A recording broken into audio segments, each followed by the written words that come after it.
Hola, muy buenos días. Antes que nada, darles la bienvenida a los nuevos estudiantes del posgrado. Pues a nombre de la Academia de Biología Marina, les damos la bienvenida una vez más a nuestro seminario semanal, que en esta ocasión será impartido por la doctora Tania Valdivia Carrillo. La doctora Tania es bióloga mexicana especializada en ecología y conservación marina, con maestría en esta institución y doctorado en ecología marina en CICESE. En los últimos años se ha enfocado su carrera en el uso de ADN ambiental para estudiar la biodiversidad marina. Realizó una estancia postdoctoral en la Universidad de Washington y actualmente es investigadora postdoctoral de esta institución, diseñando ensayos para la detección de especies en peligro de extinción como la vaquita marina y la totuaba. Una breve semblanza de la doctora Valdivia. Al final, como siempre, si alguien tiene algún comentario o pregunta, pedimos la palabra. Adelante, doctora, bienvenida. Gracias. Bueno, buenos días a todos. Gracias por estar aquí, por su interés en esta presentación. Bueno, como mencionaron, yo soy investigadora postdoctoral, me acabo de incorporar al CIGNOR este año y me da gusto estar aquí para presentarles un poco de lo que he estado trabajando en los últimos años y qué estoy haciendo aquí en el CIGNOR y cuáles son mis planes de trabajo para estos años. Mi presentación se titula Métodos basados en ADN ambiental para la detección de la biodiversidad marina, retos y aplicaciones. Y bueno, una manera de introducción muy general, sabemos que detectar a la presencia y la identidad de los organismos en el medio marino y bueno, en el medio terrestre también, en cualquier otro medio, es un componente principal, básico para el estudio de la biología y para el estudio de la ecología, el manejo, la conservación de recursos naturales. Sin embargo, estudiar la biodiversidad en el medio marino presenta retos, ¿no? Y conocer los componentes de los ecosistemas en términos de especies y comunidades presenta retos. A lo largo de los años se han obtenido avances significativos en el conocimiento de la biodiversidad marina por medio de la aplicación de métodos tradicionales que están relacionados, que se basan en la detección visual o acústica de la fauna, flora y fauna, ¿no? Estos métodos tienen algunas características y limitaciones, como todos los métodos de monitoreo, pero bueno, voy a mencionar algunos. Por ejemplo, se requiere conocimiento experto para la identificación morfológica o de los organismos. Generalmente, toda la identificación y la detección se basa en observar algo y saber qué estamos observando desde el momento en que lo vemos. Entonces, se requiere también un conocimiento experto, ¿no? Pues de la biodiversidad o de un grupo de especies con el que estemos trabajando. Hay algunos grupos de especies que son muy difíciles de discernir, ¿no? Una especie de otra. Por ejemplo, la gente que trabaja con larvas o con microorganismos sabrá de lo que le hablo. En general, la aplicación de estos métodos requiere una alta replicación temporal y espacial para tener una representación completa o lo más completa que se pueda, ¿no? De las comunidades y de la biodiversidad en ecosistemas particulares de interés. Generalmente, pues, la investigación marina presenta costos elevados, ¿no? ¿Por qué? Porque nos tenemos que desplazar al mar, tenemos que usar lanchas, tenemos que usar barcos, y también equipo pues, sofisticado, ¿no? Muy especializado, que requiere de una inversión grande de tiempo, de dinero y de tiempo también. Y también otra característica es que muchos de estos métodos son métodos invasivos, ya que requiere que colectemos a los organismos, los llevemos al laboratorio y ahí estamos viendo cómo identificarlos. En años recientes o décadas recientes se ha, digamos, la investigación en diferentes áreas como la biología molecular, la biotecnología, la ecología marina, la oceanografía, entre otras, permitió el desarrollo de aplicación y análisis de las moléculas de ADN ambiental para el estudio de la biodiversidad. Estos métodos basados en ADN se basan en la idea, con el fundamento, digamos, básico, de que todos los organismos liberamos ADN de nuestro cuerpo por efecto o como resultado de nuestras actividades fisiológicas, metabólicas o por cualquier proceso de vida que se les ocurra, ¿no? Desprendemos pelo, se nos descama la piel, y bueno, los organismos marinos también pues tienen esta característica. Entonces, el ADN ambiental se refiere a todo el material genético que podemos obtener a partir de muestras ambientales sin la necesidad de ver a los organismos o escucharlos, ¿no? También uno de los fundamentos de esta técnica pues, es que este ADN obtenido de muestras ambientales se puede aislar, se puede amplificar y se puede estudiar por métodos de biología molecular convencionales, los cuales pues, tal vez algunos de ustedes ya están familiarizados, como PCR, secuenciación masiva, etcétera, ¿no? Entonces, el poder de esta técnica es que permite detectar la presencia de especies y de comunidades enteras sin la necesidad de ver a los organismos o de escucharlos, ¿no?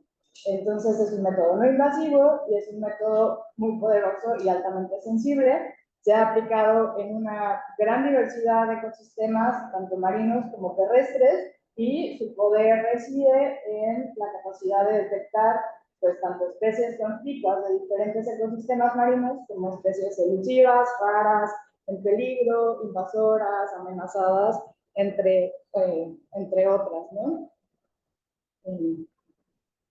Entonces, ¿qué método vamos a usar para analizar el ADN ambiental? Pues depende, ¿no? Siempre depende de la pregunta y depende de qué es lo que queramos estudiar. Principalmente el método va a depender de si nos queremos enfocar o estamos interesados en estudiar una sola especie o pocas especies o grupos de especies o comunidades en general. Cuando estamos interesados en estudiar solo una especie o especies o pocas especies, nos enfocamos en el estudio, en el diseño y validación de los ensayos de detección especie específicos. Estos ensayos de detección se basan en la idea de generar o identificar regiones que podamos amplificar con primers específicos a partir de reacciones de PCR. Esto es lo que va a determinar la especificidad del ensayo de detección y digamos que para detectar o el equipo que se utiliza para realizar la detección son aparatos de PCR, equipos de PCR cuantitativos o digitales. Los métodos de PCR digital son métodos de detección más recientes. Ahí se ven, ¿no? Sí. Aquí vemos uno de los resultados de los, digamos, gráficos que muestran diferentes tipos de cómo se ven las reacciones de PCR o lo que observamos cuando aplicamos metodologías de PCR para la detección, ¿no? Este es un PCR convencional, este es un PCR cuantitativo, este es un PCR digital. La ventaja de estos métodos es que nos dan una estimación de abundancia, o sea, podemos saber qué cantidad de moléculas de ADN estamos muestreando en el ambiente que estemos estudiando, y eso pues es muy importante, ¿no? Siempre tener datos de abundancia, o sea, siempre como en biología y meteorología, el dato de abundancia es un dato fundamental para inferir cuestiones acerca de los ecosistemas, ¿no? Entonces, a partir de este método de cuantificación, podemos obtener ese tipo de datos. Y ha sido muy útil para la detección de especies invasoras en peligro de importancia pesquera y digamos, no análogo, pero para ejemplificar cómo funcionan estas metodologías, es, por ejemplo, las pruebas de COVID que nos hicimos en su momento para detectar la presencia de COVID en nuestro cuerpo, pues se basa prácticamente en la misma idea. Nada más que aquí, pues nos vamos a un ambiente marino y la detección es, pues, de cualquier especie de cualquier tamaño y en cualquier nivel taxonómico que se les ocurra.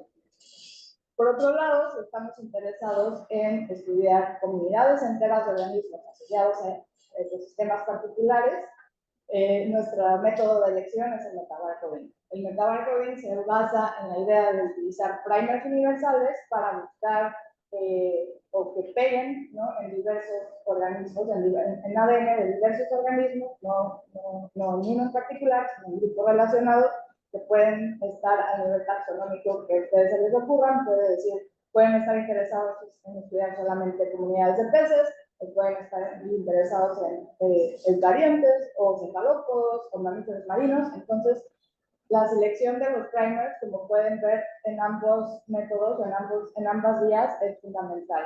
Y para determinar digamos, el nivel taxonómico o el grupo taxonómico y qué tan específico va a ser nuestro análisis de ADN ambiental. Una de las consideraciones que hay que tener en mente cuando estudiamos, cuando aplicamos los métodos de metabarcoding, es que no tenemos una estimación de abundancia, digamos, real o total, sino es una estimación de abundancia relativa, ya que todos nuestros resultados van a depender de lo que tengamos de la secuenciación masiva. ¿No? La secuenciación masiva vamos a tener el 100% de lecturas de secuenciación, y esas 100% de lecturas de secuenciación van a estar compuestas en cierto porcentaje por las diferentes especies. Esos porcentajes no necesariamente están relacionados con la abundancia de organismos en la naturaleza, o por lo menos no hay una relación lineal. Sí hay una relación, pero no es lineal, como en el caso anterior, ¿no? Entonces, eso es algo lo cual hay que tenerlo en cuenta. Generalmente estos datos se utilizan como datos de presencia o ausencia y abundancia relativa, y se han aplicado también en un montón de ecosistemas pues nos han dado o nos han abierto la puerta a obtener información de ecosistemas que antes pues tal vez era muy difícil de estudiar. Entonces, de manera general, estos son como los dos caminos que se pueden, digamos, abordar cuando queremos analizar muestras de ADN ambiental: la detección de especie específica o el metabarcoding. El ADN ambiental, aplicado a los ecosistemas marinos, nos ha abierto la puerta para estudiar también la biodiversidad, obtener datos de detección a profundidad, lo cual es muy interesante, ya que podemos empezar a pensar en el océano con organismos distribuidos en 3 dimensiones, ¿no? Y entonces, aquí hay 2 ejemplos de 2 estudios. Aquí se borró la cita, pero es un estudio de Visser del año pasado, antepasado, en donde caracterizaron comunidades de mamíferos marinos y de presas, de cefalópodos, y obtuvieron resultados muy interesantes en términos de segregación espacial, tanto de las especies de mamíferos marinos como de sus presas. Y en este lado derecho, no se ven los números, pero cada cuadro es una profundidad, ¿no? Entonces, desde los muestreos de ADN se hicieron a 0 metros, a 3 metros, 50 metros, 100 metros, hasta 500 metros. En cada capa se obtuvieron muestras de ADN ambiental, a partir de las cuales se buscó la especie de merluza con un método de especie específico, y al final pues, obtuvieron un montón de datos de concentraciones de ADN a lo largo de la costa oeste de Estados Unidos. Este es uno de los estudios que se ha hecho, o si no es el estudio más, con un muestreo más extensivo, tanto espacial como, bueno, tanto a lo largo como en profundidad. Entonces, como que ahí empezamos a ver el poder de la técnica ya aplicada a gran escala, ¿no? Algunos ejemplos de estudios específicos, pues elegí unos, la verdad, al azar, porque hay muchísimos ejemplos ya en la literatura. Algunos, por ejemplo, aquí evaluaron la presencia de cangrejos de río en Europa y lograron detectarlo con datos de diferente cantidad de número de copias a lo largo de su área de estudio. Y de este lado vemos el caso de la foca monte en el Mediterráneo, donde también analizaron con muestras de ADN ambiental diferentes regiones alrededor de Italia y lograron detectar la presencia de esta especie, pero en ambos casos son especies en peligro o muy poco abundantes. Para el caso del metabarcoding, aquí les pongo también los ejemplos que elegí de la literatura, y uno es el estudio de metasuarios en cuevas subterráneas de Australia. Y se me hizo padre porque se me hace que estos ecosistemas, pues seguramente son muy difíciles de estudiar con métodos visuales, y seguramente requieren la visita de un montón de veces para ver qué hay, qué no hay. Pero con estos, al aplicar el estudio de metabarcoding, pues dilucidaron, ¿no? O abrieron también el panorama para la detección de una serie de organismos de diferentes, digamos, filogenéticamente muy diversos, ¿no? Y en el lado derecho es un estudio de tiburones en Singapur, en donde comparan lo que obtienen con metabarcoding con lo que se conoce en museos, que son este círculo verde, y lo que se conoce, digo, el círculo negro, y lo que se conoce con lo que se conoció con censos visuales, que es el círculo verde, y los círculos más grandes son los que obtuvieron con metabarcoding. Entonces, mucho de lo que vemos en la literatura también es que estos métodos son complementarios a los métodos tradicionales. Cada método, eso, pues, no sé quién de aquí trabaje o va a trabajar con cuestiones de monitoreo o que sus estudios dependan de la detección de organismos. Algo que siempre tenemos o debemos de tomar en cuenta es que todos los métodos de monitoreo, incluyendo la ADN mental, tienen sus sesgos, o sea, sus ventajas y sus desventajas. Entonces, al final, lo que queremos conocer es tener un panorama más real de la biodiversidad y de los ecosistemas, y el ADN mental es un método más que nos está abriendo la puerta para la detección de otros niveles o nos da acceso, ¿no?, a otra información de detección en diferentes ecosistemas. A lo largo de los años, estos métodos han sido últimamente pues, aplicados, y eso se ve reflejado en el número de publicaciones en los años recientes. El crecimiento de los estudios basados en ADN mental está en explosión totalmente. En el lado derecho vemos un gráfico del número de publicaciones por países, y vemos que hay países siempre que dominan, y México está presente. Sin embargo, pues queda mucho por hacer, y hay un área de oportunidad muy grande a partir de la cual trabajar. Bueno, esta no sabía dónde colocarla, pero yo la quiero presentar porque las moléculas de ADN en el océano tienen un comportamiento muy complejo, ¿no? Entonces, como que a primera vista pudiera parecer fácil aplicar estas metodologías. Sin embargo, es muy complejo debido a que pues, el océano es complejo, ¿no?, como tal. Entonces, cuando una molécula de ADN es liberada del cuerpo de un organismo, está sujeta a un montón de procesos, tanto bióticos como abióticos, ¿no?, que hacen que si vamos a un lugar y muestremos agua, podamos detectar o no a los organismos que estamos buscando, ¿no? Estos procesos pues tienen que ver con cuestiones ambientales como temperatura, UV, salinidad, pH, cuestiones oceanográficas como transporte, corrientes, mareas, etcétera, ¿no? Tanto cuestiones biológicas como en qué estadio de vida se encontraban los organismos, comportamiento, biomasa, etcétera, etcétera, etcétera. Entonces, todo esto pues, se los quería como comentar para que también vean esta parte como complicada o de los retos que tenemos que pensar antes o cuando queremos hacer un estudio de ADN ambiental, y obviamente queremos ir con la idea de detectar el organismo o los organismos de la mejor manera, ¿no? Entonces, los retos a los cuales nos enfrentamos cuando hacemos estudios utilizando ADN mental están relacionados con la elección y diseño de los barcodes o primers, como les comentaba, esto es básico. También qué protocolo de muestreo, cuántas réplicas vamos a utilizar, cuánta agua vamos a muestrear, cuánto sedimento vamos a recolectar. Las bases de datos de referencia, ahorita no toqué tanto ese tema, pero es algo sumamente importante, ya que es con las cuales vamos, o sea, las bases de datos de referencia públicas, como el GenBank o el NCBI o el Gold, no sé si ustedes han escuchado, son bases o repositorios donde la gente o investigadores de todo el mundo almacena o deposita la información genética que ha generado, ¿no?, de las especies que se han estudiado.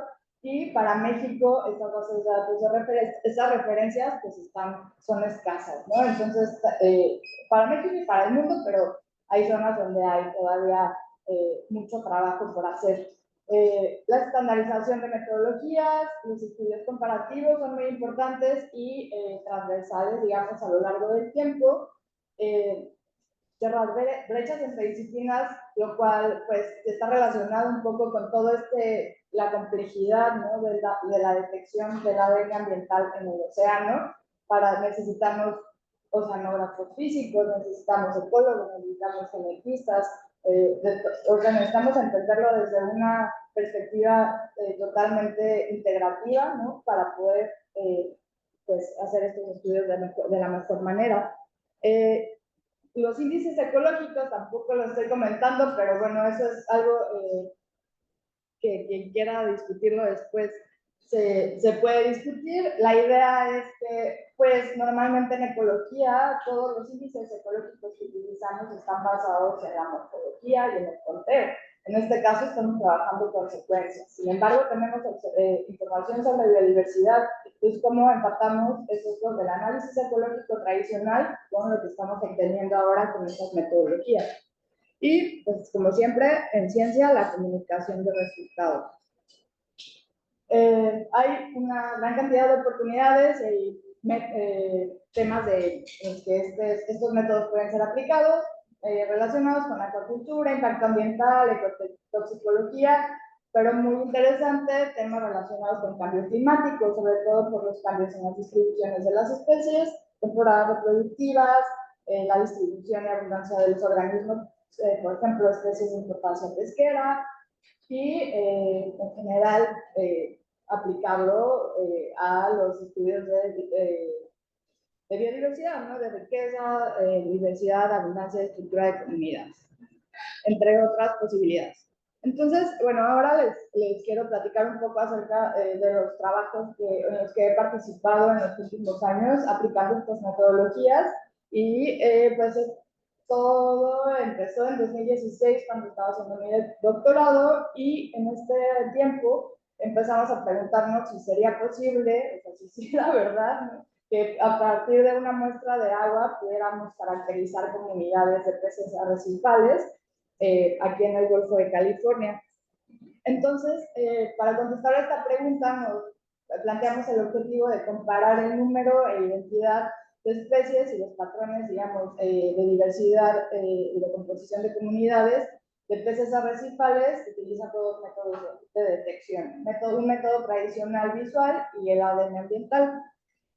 Nos fuimos a colectar agua y hacer censos submarinos al Golfo de California, visitamos 21 sitios en donde se hicieron de manera simultánea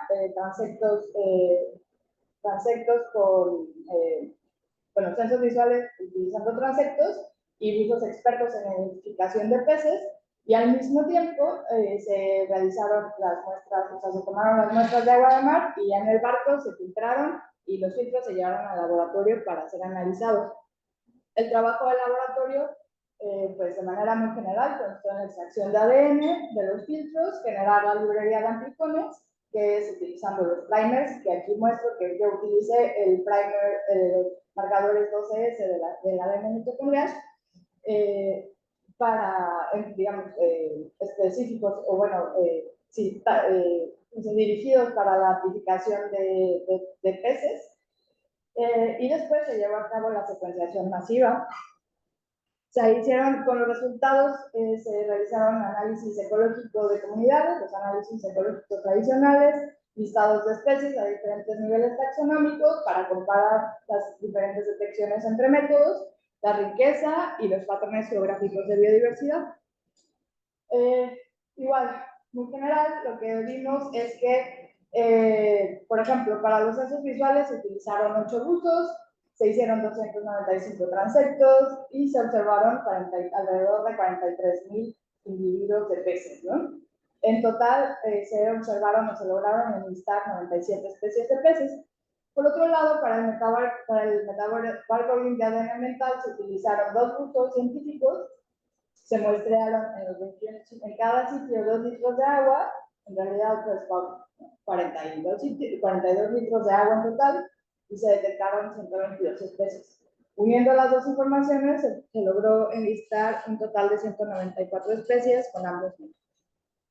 Al hacer un análisis de los patrones o sea, bueno, cuántas especies detectamos con cada método, vemos que para todo el Golfo de California, para cada región, las especies detectadas con ADN ambiental fue mayor comparado con los censos visuales.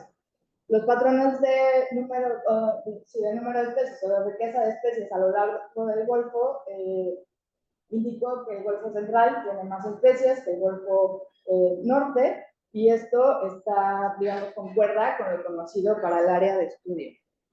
Por otro lado, las agrupaciones de sitios de acuerdo a la similitud de las especies detectadas con ambos métodos es concordante con lo conocido, ¿no? En cuanto a la regionalización de biodiversidad del Golfo de California, las regiones norte y centro. Sin embargo, bueno, aquí pueden ver en la gráfica de arriba los datos de los censos, ¿no? De comunidades, y esto es el dato de ADN ambiental. Vemos que en los datos de ADN ambiental hay un sobrelape, sin embargo hay una diferenciación significativa. Este sobrelape se da principalmente al tipo, aquí hay algunas especies que detectamos con ADN ambiental y no detectamos con censos, y viceversa. Hay especies que detectamos en los censos y que no detectamos con ADN ambiental.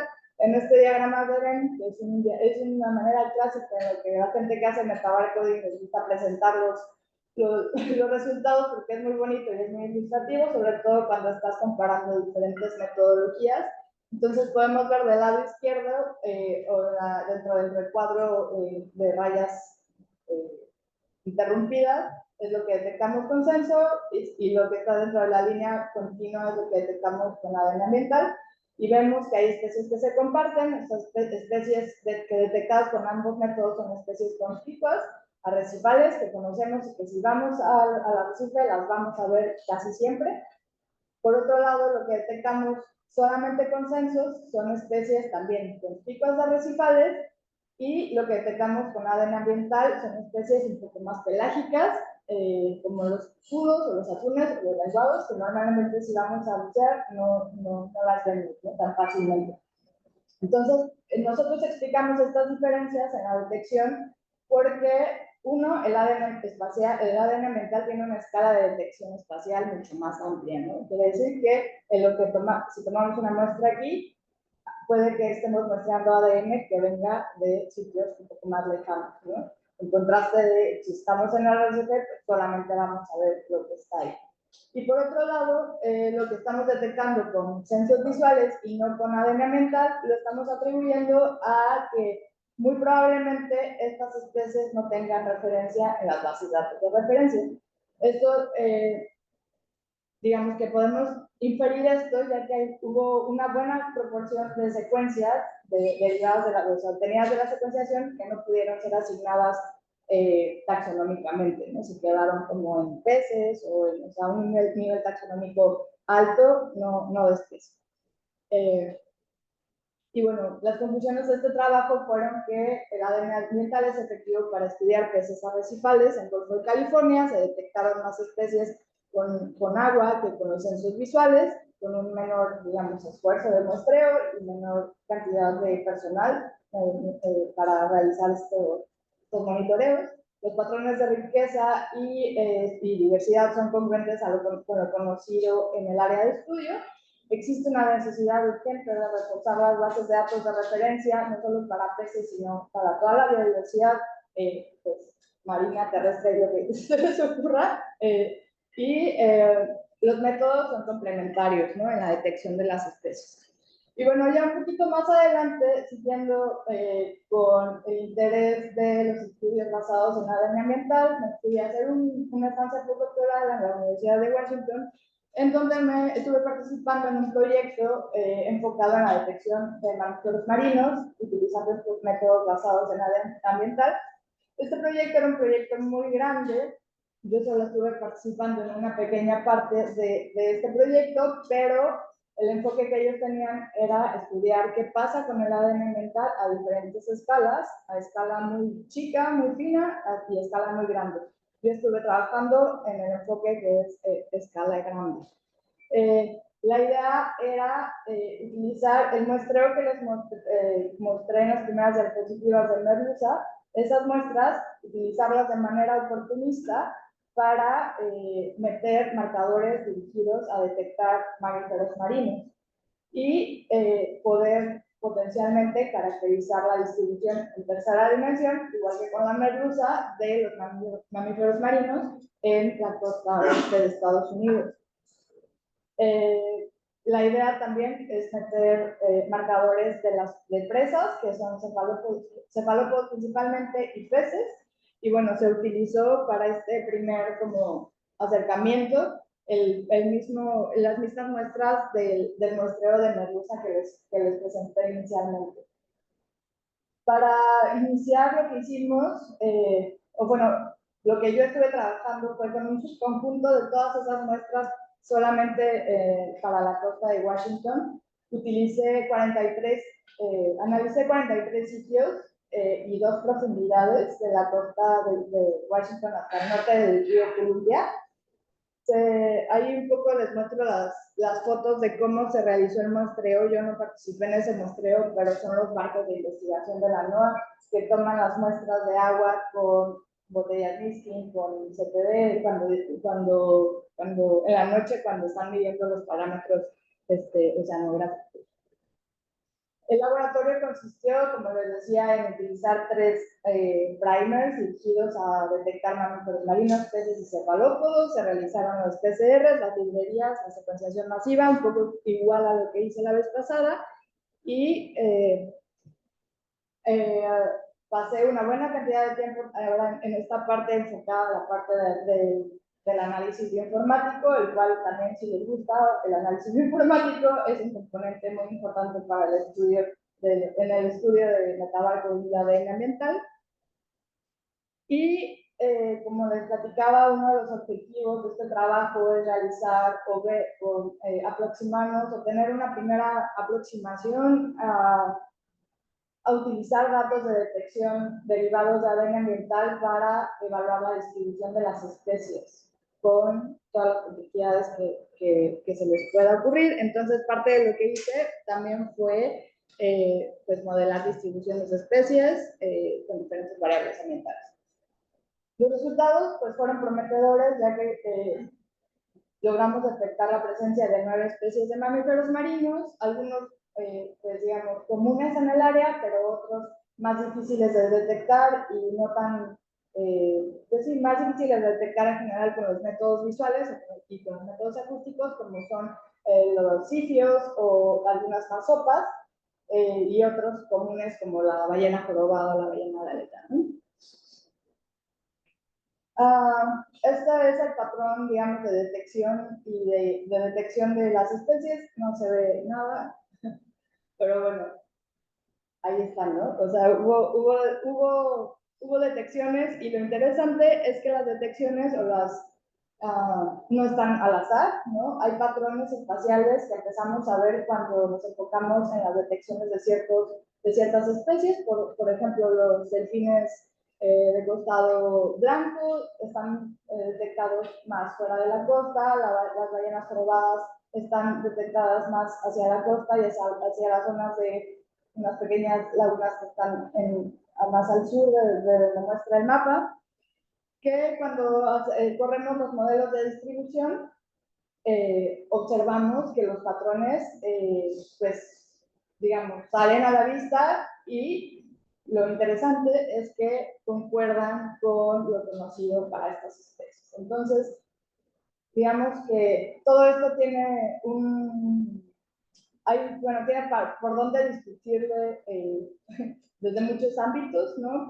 Por todas las complejidades que tienen las moléculas, la detección y la presencia de las moléculas de ADN ambiental en el mar, pero bueno, vemos que pueden ser que estos datos pueden ser potencialmente útiles para empezar a modelar o acercarnos a la modelación de distribución de especies. Y bueno, ahora en el signo, lo que estoy haciendo, estoy enfocada, mi proyecto está enfocado en el diseño y validación de de ensayos específicos de detección para 2 especies de importancia para la conservación en el Golfo de California, la especie de marsopa Phorcena o vaquita marina y la especie de pez Tetrao marginale. Para el caso de vaquita marina ya hay algunos avances, ya estuve trabajando con la validación in silico, que se refiere al diseño específico de los primers, con secuencias de bases de datos de referencia, con ciertos criterios del diseño, digamos, criterios, como se puede decir, bioinformáticos para el diseño o sea, características que tienen que presentar estos primers o observadores para hacerlo lo más específico que se pueda. También ya hay un avance de la validación in vitro que se refiere a hacer pruebas de amplificación cruzada con los primers diseñados con especies de mamíferos marinos codistribuidas. Ya también se hizo un avance en 2 años en muestreo. Tengo ya un barrido completo del área de serotolerancia de la especie. Y bueno, el estudio de vaquita es pues, lo que estoy ahorita desarrollando y voy a estar trabajando aquí en el laboratorio con el doctor Fausto, en donde tienen el equipo necesario, tanto el PCR cuantitativo como el PCR digital, que ya no platiqué de eso, pero el PCR digital es un tipo de PCR que es altamente sensible para la detección de ADN en muy baja concentración, como es lo que esperamos para el caso de esta especie. Entonces, voy a estar ahí en ese laboratorio. Y al mismo tiempo, tengo la fortuna de tener un estudiante que es Ángel Campa, que va a estar trabajando conmigo para desarrollar su trabajo, su tesis de la maestría para la elaboración y validación de la herramienta de detección para la especie de toda McDonald aquí en el signo. Y bueno, esta es una visión muy general del tema. Hay muchas cosas interesantes en las cuales se puede uno superclavar en diferentes cuestiones de las que mencioné a lo largo de esta presentación. Así es que si tienen alguna pregunta, lo podemos platicar ahorita o en cualquier otro momento, o un interés en desarrollar algún tema en particular, también hay posibilidad. Y bueno, es todo. Gracias. Muchas gracias. Agradecemos a la doctora Tania por su presentación. Un trabajo muy amplio y muy interesante este tema. Si alguien tiene alguna pregunta, comentario para la doctora, por favor, tenemos la palabra. Adelante. Adelante. ¿Cuál es más de los Totuaba y de la es ha sido lo más viable poder determinar la realidad? Aquí en Golfo de California, pues en realidad, o sea, bueno, lo que hicimos el estudio de peces, ¿no? Con metabarro y fue, o sea, no sé a qué te refieras con facilidad, pero... Porque hablamos de que no todo tiene que dirección a lo que sí, ajá. Pues digo, el esfuerzo tiene que ir dirigido, ¿no? A lo que estamos buscando. El esfuerzo de muestreo tiene que ir dirigido a lo que estamos buscando. Por ejemplo, para el caso de Totuaba, ahorita en esta primera etapa, que es la parte de diseño y validación, digamos que se puede hacer un poco en términos informáticos y la parte de campo la queremos hacer aquí en los corrales que están, o cercanos a los corrales que están aquí de Totuaba. Pero si hubiera un interés de estudiar cualquier otra especie arrecifal, pues tendríamos que ir al arrecife o a donde ya sabemos que se distribuye, ¿no? Si no tenemos ni idea de dónde se distribuye o queremos buscar, digamos, como que el primer paso es diseñar como el ancla con o el anzuelo con el que queremos pescar, ¿no? Y para eso necesitamos una serie de controles positivos y negativos para validar que el ensayo de detección es específico y que nos va a servir para cuando vayamos al campo capturar lo que queramos.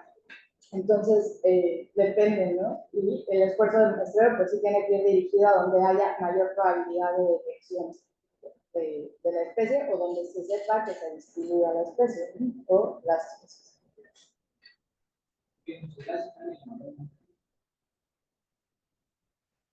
Su trabajo está muy interesante. Yo recuerdo conocer los poquitos de 2021, es algo muy fresco y cuestiones de biodiversidad y monitoreo, que es algo muy interesante. Y la gráfica que puso ahí de los peces, de los que fueron detectados por ambiental, por visual, pues vi que sí agarró la gran mayoría de los peces más comunes, pero creo que por ejemplo agarró como el Pteranodon mermeralis, las arenas, lo que son los canis, todas esas cosas. O sea, un montón de especies que una vez, y no se detectaron en el ADN ambiental, por lo que yo entendí, porque no se tiene todavía en base de datos ambiental. Y mi pregunta es, una vez que se lleguen a tener estas bases, ¿usted cree que estos monitoreos lleguen a sustituir los monitoreos tradicionales? Pues no creo que se lleguen a sustituir. La verdad, no, o sea, no puede, o sea, es una herramienta súper poderosa que se puede aplicar y se puede utilizar para monitorear, sobre todo teniendo las referencias completas, te aseguras que lo que vayas a capturar lo puedas asignar, ¿no? Ese es como uno de los retos, tener las referencias genéticas completas. Esas referencias completas incluyen la variación incluso intraespecífica. Entonces, ahí hay un reto que las bases de datos de referencia están en constante desarrollo, nunca se van a acabar de construir. Pero bueno, si, suponiendo que tenemos, aunque sea un representante de cada especie, y vamos y aplicamos estos métodos, sí tienen para estudios, digamos, pensando en metabarcoding o en especies específicas, ¿no? Se pueden aplicar ya como métodos de monitoreo. Aquí en México es seguro y es algo que ya se ha hecho y se hace en otros países, ¿no? Que puedan sustituir, no sé, ¿no? Porque siempre está lo complementario, ¿no? Cada método tiene sus ventajas y sus desventajas, tendríamos que identificar las particularidades para, si se quiere aplicar estos monitoreos de manera, digamos, extensiva y más frecuente, o no sé, o sea, ya implementarlos como métodos de monitoreo se tendrían que ir resolviendo esos pequeños gaps de cuestiones que se tienen que rellenar, pero sí tienen mucho potencial, sí se puede hacer, y que sustituyan o no, es de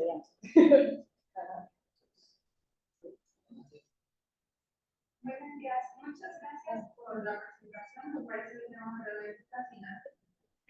Me queda una pregunta nada más respecto a justo a ese trabajo. Mencionaste que en la literatura, aunque se pueden estimar abundancias a partir de los fragmentos, o sea, no es necesariamente una abundancia de la especie, sino de los fragmentos. No sé si tú tuviste la oportunidad de ahora sí que de revisar eso a la hora que hiciste el contraste de los censos visuales con el ADN mental, si observaste una relación en cuanto a la abundancia de especies que tenías en los censos visuales y la abundancia de fragmentos que detectaste para las especies. Sí, sí hay una relación. O sea, sí, como te comentaba, es una relación, pero no es una relación real. Pero sí, las especies, por ejemplo, Camila o Juan después que Camila estaba aquí, que se acaba de titular hace poco, ella analizó estas mismas muestras para tesis críticos y le costó mucho trabajo, ¿no? ¿Por qué? Por las referencias, pero también por la baja abundancia de las moléculas de ADN en la columna de agua, que fue como nosotros mostramos, ¿no? Entonces ahí nosotros te empiezas a preguntar como, o sea, sí, en estos resultados lo que vemos es las especies más prevalentes y las que se encuentran, por ejemplo, en el mayor número de sitios y con un número de lecturas más alto, son las especies más, pues, más abundantes y más que normalmente pues, a las ves sin necesidad de buscarle mucho, como los crípticos, ¿no? Y con los crípticos ocurrió algo diferente, porque aunque probablemente las secuencias están ahí, pero no las hemos podido identificar, pero también la abundancia de lecturas probablemente sea mucho menor.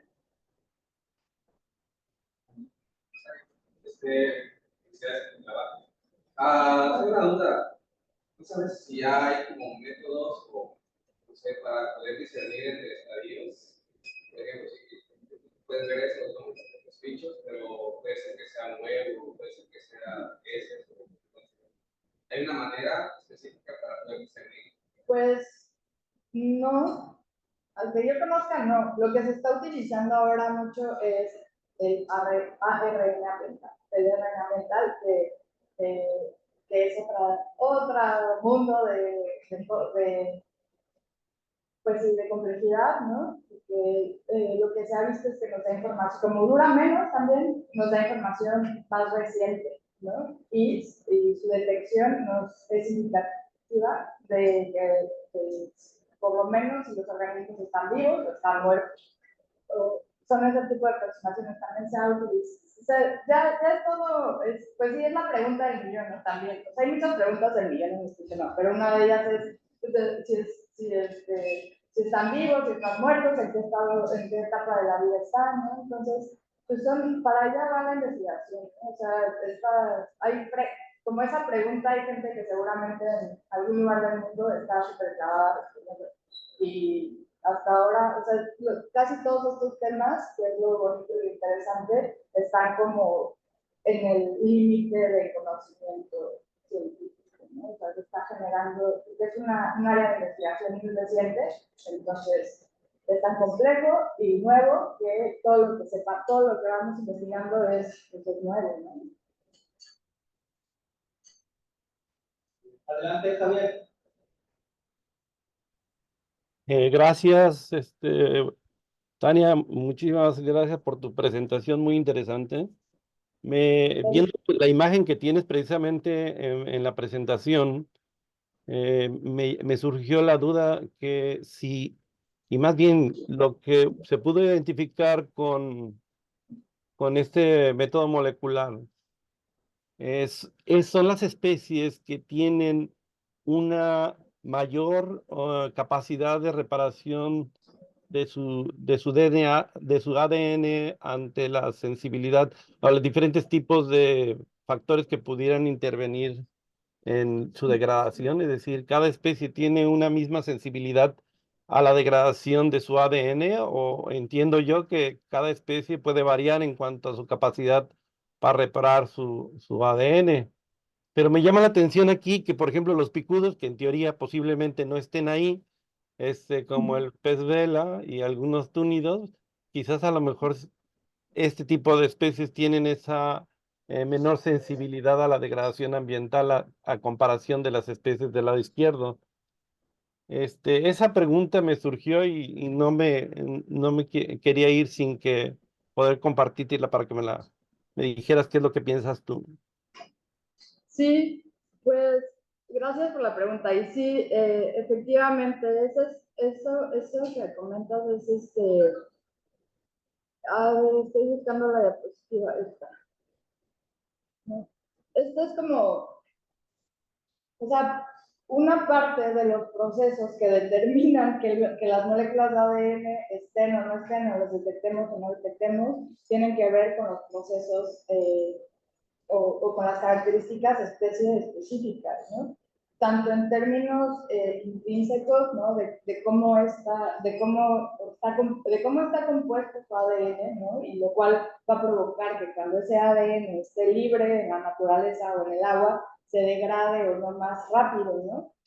Hay ya todo un área también de investigación que está enfocada a estas cuestiones, tanto de, o sea, así como preguntas eso de las características de su ADN, también tiene que ver, pues, que con qué tanto ADN liberan al mar, ¿no? O sea, qué tanto cada especie, y eso, pues ya hay estudios en los que se ha evaluado, todas estas cuestiones son especies específicas, ¿no? ¿Qué tanto liberan el ADN ambiental?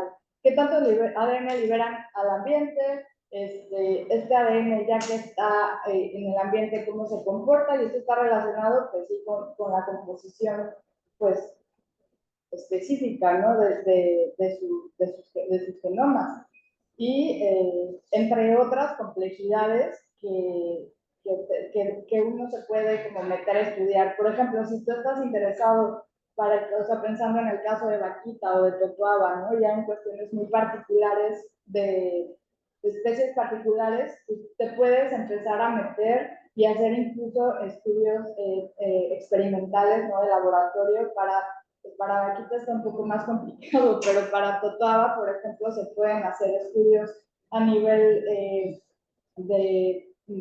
pues sí, cuestiones experimentales para ver cuánto ADN se libera, cómo se degrada, la relación que hay o comparado con otras especies, etcétera, etcétera. Pero sí, o sea, la respuesta es sí tiene que ver, o sea, sí puede tener que ver y pues es muy complejo, ¿no? Esos son como interrogantes que tenemos y que es importante también como adentrarse para entender, sobre todo si estamos interesados en estudiar especies en particular. Claro, muchísimas gracias por tu respuesta. Sí. Bien, muchas gracias. ¿Alguna otra pregunta, comentario para la doctora? Bueno, doctora, doctora, Entonces, este tipo de metodología se aplica mucho en organismos grandes, se puede aplicar para organismos pequeños. Sí. Sí, se puede. Ahorita yo me enfoqué prácticamente a macroorganismos, ¿no? Pero sí, o sea, desde, por ejemplo, zooplancton, fitoplancton, hablando de cuestiones de muestreo, por ejemplo, de agua, también se puede utilizar pues ADN de comunidades, que sería analizar las colectas, el conjunto de arrastre de plancton y zooplancton utilizando metabarcoding. También se puede tener aproximaciones de ese estilo. En sedimentos también, comunidades bacterianas, comunidades de microorganismos, de mediofauna, por ejemplo, ya hay unos trabajos de eso. Sí, o sea, lo que se te ocurra es muy poderoso esta técnica. Hemos de hecho contestamos las fotografías de los pececitos y básicamente no un pececito pequeño. Bueno, en el estudio de peces es porque utilizamos un marcador dirigido a peces, ¿no? Y los chiquitos casi no se detectaron. ¿Por qué? Pues eso ya se verá. Pero si quisiéramos estudiar, por ejemplo, pues el fitoplancton o algunos otros componentes de organismos más crustáceos, ¿no? O otras cuestiones, pues habría que enfocar el estudio a detectar eso. ¿Otra pregunta, comentario? Bueno, doctora, parece ya no hay comentarios. Bueno, muchas gracias. No tenemos que agradecerles su presentación. Gracias. Luego llegar su constancia en los próximos días. Muchas gracias a todos por asistir y nos vemos la próxima semana. Que tengan un buen día.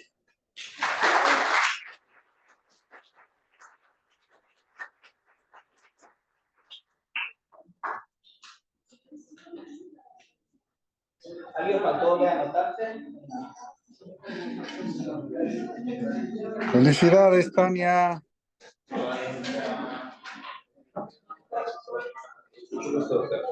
Hola, ¿qué tal?